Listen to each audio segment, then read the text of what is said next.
Good afternoon. Well, the Labour Party conference is over. The second party conference of our governing Labour Party, a party that won the general election with a massive majority, but finds itself just 14 months in very deep and in many ways deserved trouble.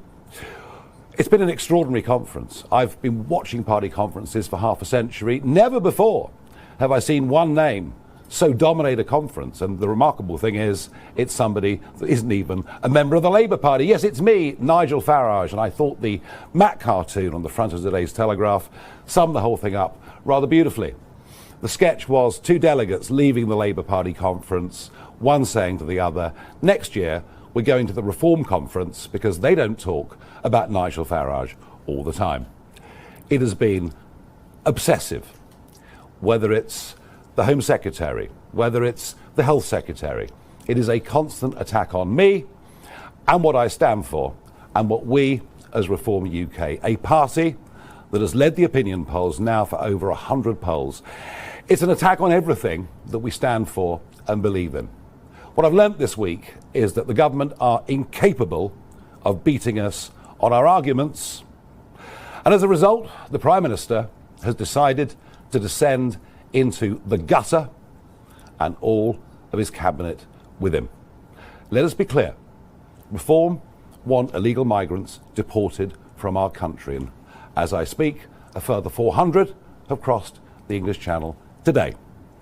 Reform want the benefit system to be for UK citizens, for British citizens only, not for foreign-born nationals. Reform want foreign criminals removed from our country ASAP.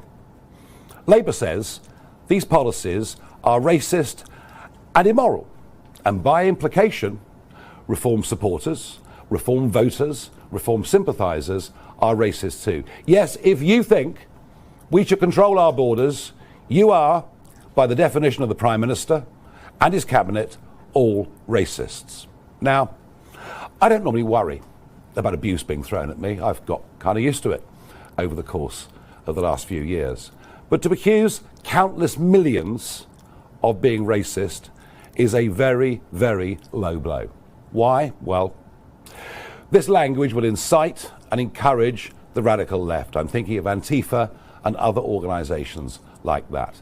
It directly threatens the safety of our elected officials and our campaigners.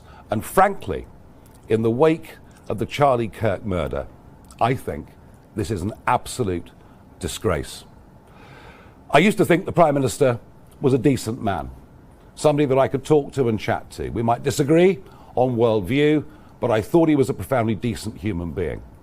I am completely shocked at his behaviour. I hope when he wakes up tomorrow morning, he feels ashamed of what he has done.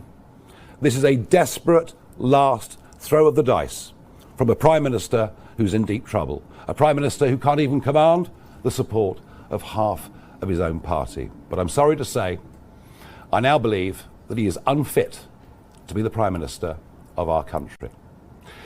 His bizarre attempt this afternoon to invert patriotism and the love of flag was quite extraordinary. This is still the Labour Party of Gordon Brown. Remember that bigoted woman who talks about mass immigration? It's still the Labour Party of Emily Thornberry, who thought the Cross of St George on a van in Rochester was something truly awful. It's a Labour Party that could never accept any sense of English identity, even if it was more tolerant of Scottish or Irish or Welsh identity. Stamer says, I don't like or love this country. Well, let me say this. For 30 years, I've fought for British sovereignty. I fought for us to be a self-governing nation. Why? Because I always believed the best people to govern Britain were the British people themselves. And him? Well, he, of course, didn't like the vote. The greatest result, the biggest democratic mandate ever given in this country, when in 2016 we voted Brexit. Now, he spent the next few years trying to overturn that result. He doesn't believe we should govern ourselves. He's happy, be it Brussels, be it the UN, be it a series of foreign courts. He's happy for us to be governed from there. He does not believe in Britain. He does not believe in the Britain that most of you out there believe in. And his total level of denial over broken Britain is quite extraordinary. We all know the roads are clogged in a way they never were before. We all know you can't get a GP appointment. We all know that crime is out of control. So much so that here in London, men don't wear watches, women don't wear jewellery, and don't get your mobile phone out, otherwise somebody on a moped will take it. Britain is broken and it needs fixing. And our vision for the future is the positive one. We believe that we can do it. This Labour conference lacks any vision, and we are going to continue, I'm sorry to say, in economic, social and cultural decline. But Starmer is right about one thing. We are facing a big fork in the road. He is a human rights lawyer who will bow down to foreign courts and to outdated treaties.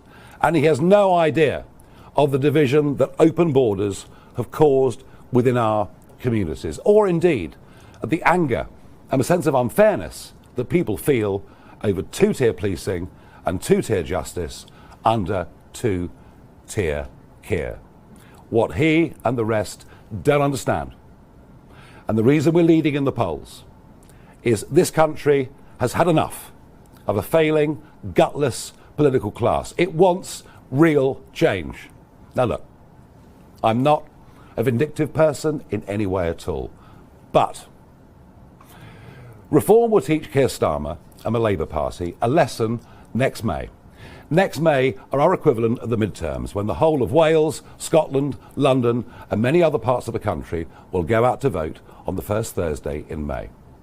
We will teach Starmer a lesson next May that British political history will never forget. I am now, as a result of this week and the abuse that has been heaped upon our supporters and our voters, more determined than ever. Don't underestimate that.